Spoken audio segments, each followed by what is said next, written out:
औज़ुबिल्लाहि बिस्मिल्लाहिर्रहमानिर्रहीम। उम्मीद है आप तमाम हज़रात खैरियत से होंगे।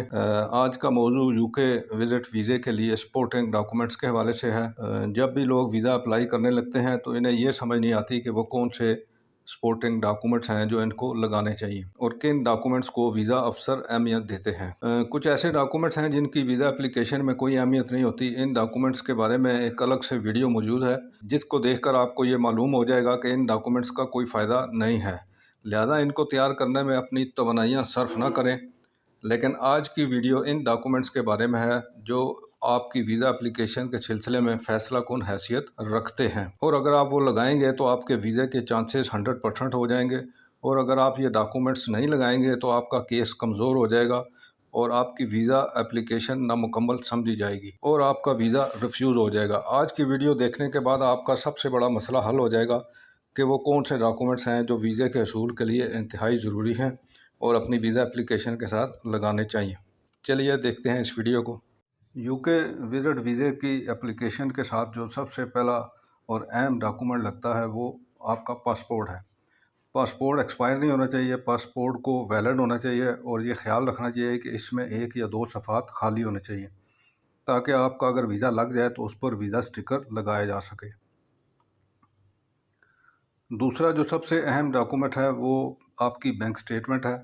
UKVI के मुताबिक आप करंट 6 माह की स्टेटमेंट फराहम करेंगे।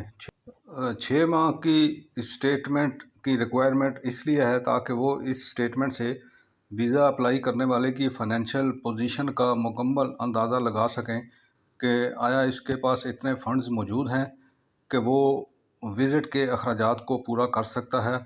अगर बैंक स्टेटमेंट कमज़ोर होगी या इसमें अचानक से लार्ज डिपॉज़िट्स होंगे तो भी वीज़ा रिफ्यूज़ हो जाएगा। बैंक स्टेटमेंट को कैसे तैयार किया जाए, वो कौन सी बैंक स्टेटमेंट है जिस पर वीज़ा लग सकता है, इसके बारे में भी अलग से एक वीडियो मौजूद है, इसको लाजमी देखें। बैंक स्टेटमेंट सबसे अहम डॉक्यूमेंट है। आपके वीज़े का ज़्यादातर इन्हिसार बैंक स्टेटमेंट पर है, लिहाजा इस सिलसिले में बहुत मोहतात रहने की ज़रूरत है। ये तो थे मैंडेटरी डॉक्यूमेंट्स। अब आते हैं दीगर डॉक्यूमेंट्स की तरफ। वीज़े के लिए आपको एक कवरिंग लेटर की ज़रूरत पड़ती है। कवरिंग लेटर हमेशा एक पेज से ज़्यादा का नहीं होना चाहिए। कंसल्टेंट हज़रात क्लाइंट्स को मुतमईन करने के लिए कि इनकी फ़ाइल पर बड़ी मेहनत हुई है, 4 या 5 सफ़ात पर कवरिंग लेटर बनाते हैं जो कि बिल्कुल यूज़लेस है। किसी के पास इतना वक्त नहीं होता कि वो 4-5 सफ़ों का कवरिंग लेटर पढ़े। कवरिंग लेटर में सिर्फ वो चीज़ें बयान करनी होती हैं जो एप्लीकेशन में मेंशन नहीं की जा सकी। अदरवाइज़ यूके का एप्लीकेशन फॉर्म बड़ा कम्प्रीहेंसिव होता है और इसमें वो आपसे तमाम इंफॉर्मेशन हासिल कर लेते हैं जो इनके लिए ज़रूरी होती हैं।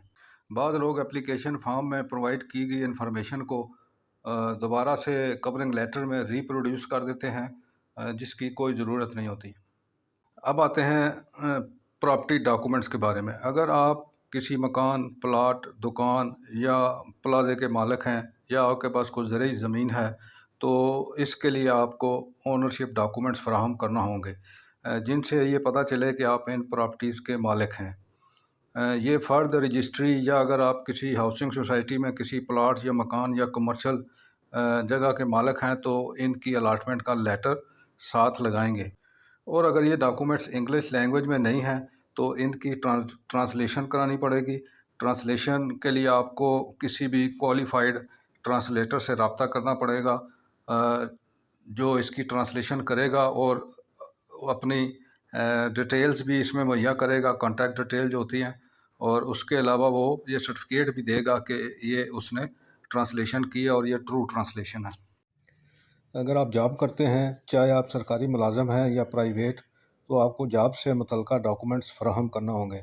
इन डॉक्यूमेंट्स में आपका appointment letter, contract letter, pay slips, आपके ऑफिस की आईडी, आपके एम्प्लॉयर का लेटर, NOC, हॉलीडेज़ की अप्रूवल का लेटर वगैरह शामिल हैं। अगर आप सेल्फ़ एम्प्लॉयड हैं, डॉक्टर या वकील हैं या दीगर कोई सर्विसेज प्रोवाइड करते हैं तो इससे मुतल्लिक़ा डॉक्यूमेंट्स जो आपको डॉक्टर, वकील वगैरह साबित करते हों। अगर आप बिज़नेस करते हैं तो FBR से registration, NTN chamber of commerce की membership certificate, chamber of commerce का लेटर, मकामी ट्रेड यूनियंस की मेंबरशिप, और जिस बिल्डिंग में आपका ऑफिस है या आप बिज़नेस करते हैं वो अगर रेंट पे है तो उसका रेंट एग्रीमेंट और टैक्स रिटर्न्स वगैरह शामिल हैं। अब आते हैं आपकी फैमिली से मुतल्लिका डॉक्यूमेंट्स की तरफ। अगर आप मैरिड हैं तो मैरिज सर्टिफिकेट, निकाह नामा, अगर आपके बच्चे हैं तो बच्चों की रजिस्ट्रेशन सर्टिफिकेट अगर वो 18 साल से कम हैं, और फैमिली रजिस्ट्रेशन सर्टिफिकेट FRC जिसको कहते हैं, जो आपकी फैमिली को यानी आपकी बीवी बच्चों के बारे में होगा। इसके अलावा आपको अपने वालिदैन और अपने बहन भाइयों से मुतल्लिका FRC भी लेना होगा। ये तमाम डॉक्यूमेंट्स आप के अपने होम कंट्री में फैमिली टाइज़ को साबित करते हैं कि आपके माँ बाप, बहन भाई, बीवी बच्चे आपके अपने मुल्क में मौजूद हैं। अगर आपने फ़ॉरेन कंट्रीज़ के कोई विज़िट किए हैं, इन तमाम वीज़ों की कापियाँ अपने वीज़ा एप्लीकेशन के साथ लगाएंगे। इससे अच्छा तासर पड़ता है कि वीज़ा अप्लाई करने वाला पहले भी बैरून मुल्क विज़िट कर चुका है। आपकी ट्रैवल हिस्ट्री वीज़े के हसूल के लिए अहम तो ज़रूर होती है, लेकिन ये जो तासर आम है कि फ़्रेश पासपोर्ट पर वीज़ा नहीं लगता, ये सरासर बेबुनियाद बात है।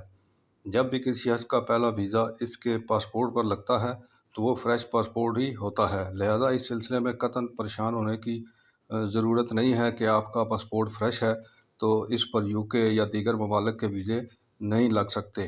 बिल्कुल वीज़ा लग सकता है, लेकिन बात वहीं पर आ जाती है कि आपकी वीज़ा एप्लीकेशन इन ममालिक की रिक्वायरमेंट के मुताबिक तैयार की गई हो। अगर आपको UK से किसी ने स्पॉन्सर किया है, मसलन आपका कोई भाई, बहन, बेटा, माँ बाप या brother in law, son in law या कोई और शख्स है जिसने आपको बुलाया है, तो इनको जो डॉक्यूमेंट्स भेजने पड़ेंगे, इनमें पहली चीज़ तो उसका स्पॉन्सरशिप डिक्लेरेशन है। अगर वो जॉब करते हैं तो pay slips, bank statement, housing inspection report, जिस जगह वो आपको ठहराना चाहते हैं, अगर वो अपने घर में रखना चाहते हैं तो हाउसिंग इंस्पेक्शन रिपोर्ट ये कंफर्म करती है कि इस घर में कितने लोग रहते हैं और मज़ीद किसी शख्स के इस घर में रहने की जगह है या नहीं।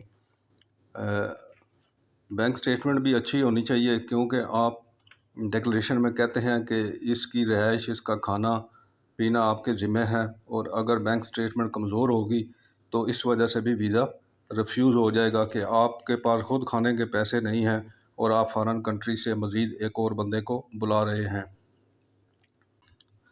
स्पॉन्सर के पासपोर्ट की कापी भी आप अपनी वीज़ा एप्लीकेशन के साथ लगाएंगे, और आपको ये भी साबित करना पड़ेगा कि ये आपका भाई है, बहन है या कोई और रिश्तेदार है। इसका सबूत भी आपको लगाना चाहिए।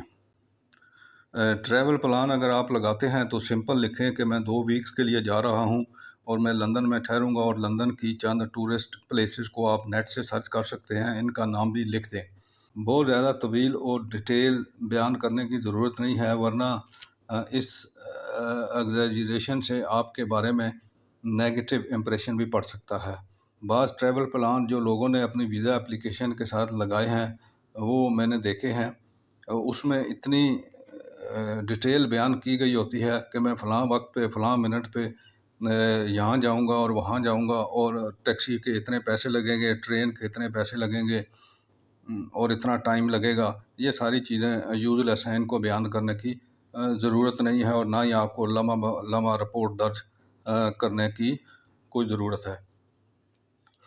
एक बात याद रखें कि जितने कम वक्त का वीज़ा आप अप्लाई करेंगे, मसलन 2 वीक्स का, तो इसमें आपको अपने बैंक में अमाउंट कम शो करने की ज़रूरत पड़ेगी। वीज़ा आपको 6 माह का ही मिलेगा, चाहे आप 5 माह रह कर आएँ, लेकिन अप्लाई करते वक्त आप जितना कम वक्त का लिखेंगे, इसका फ़ायदा ये होगा कि आपको बैंक स्टेटमेंट के साथ लंबे ट्रैवल प्लान लिख कर देने की ज़रूरत नहीं होगी। अच्छा, ये तो थे वो डॉक्यूमेंट्स जो इन वीज़ा एप्लीकेशन के साथ लगते हैं, जो सिर्फ़ और सिर्फ टूरिज़म के लिए जा रहे हैं। जैसा कि आपको वीज़ा फ़ीसों के बारे में बनाई गई वीडियो में बताया गया था कि विज़िट वीज़ा सिर्फ टूरिज़म का ही नहीं होता, और चंद मकासद हैं। अगर आप इनके लिए UK का विज़िट करना चाह रहे हैं तो फिर वो इनसे मुतल्लिका डॉक्यूमेंट्स भी آپ کو لگانے پڑیں گے۔ مثلاً اگر آپ کوئی ایگزام دینے جا رہے ہیں تو آپ کو ایگزام کی رجسٹریشن اور اس کی کورسپونڈنس جو آپ کی اس ایگزامینیشن باڈی کے ساتھ ہوئی ہوگی، اس کی ای میلز کی کاپیاں، اور اگر آپ نے کوئی فیس جمع کرائی ہے تو اس کی ایویڈنس بھی آپ کو ویزا اپلیکیشن کے ساتھ لگانی چاہیے۔ اچھا، اگر آپ علاج کی غرض سے یو کے جانا چاہ رہے ہیں تو آپ کو مریض کی تمام رپورٹس، میڈیکل رپورٹس جو آپ کے اپنے ملک کی ہوں گی، اور پھر اس کی بنا پر جو آپ نے یو کے میں کسی ڈاکٹر سے رابطہ کیا ہے اس کے ساتھ کرسپونڈنس کی جو آپ کی ای میلز ہیں وہ آپ کو لگانی پڑیں گی، اور اگر آپ نے کوئی اس کی فیس ادا کی ہے ایڈوانس میں تو اس کی ایویڈنس بھی لگانی پڑیں گی، اور آپ کو اپوائنٹمنٹ ڈیٹ بھی بتانی پڑے گی کہ آپ کو کس ڈیٹ پر وہاں جا کے علاج کروانا ہے، اور اس کے لیے آپ کو یو کے کا جو ڈاکٹر ہے اس کا ایک لیٹر بھی ایویڈنس کے طور پر اپنی ویزا اپلیکیشن کے ساتھ لگانا پڑے گا۔ آپ جس پرپس کے لیے بھی وزٹ کر رہے ہیں اس سے متعلقہ ڈاکومنٹس لگائیں گے۔ امید ہے کہ اس ویڈیو سے آپ کی معلومات میں اضافہ ہوا ہوگا۔ ملتے ہیں نیکسٹ ویڈیو میں، تب تک کے لیے اللہ حافظ۔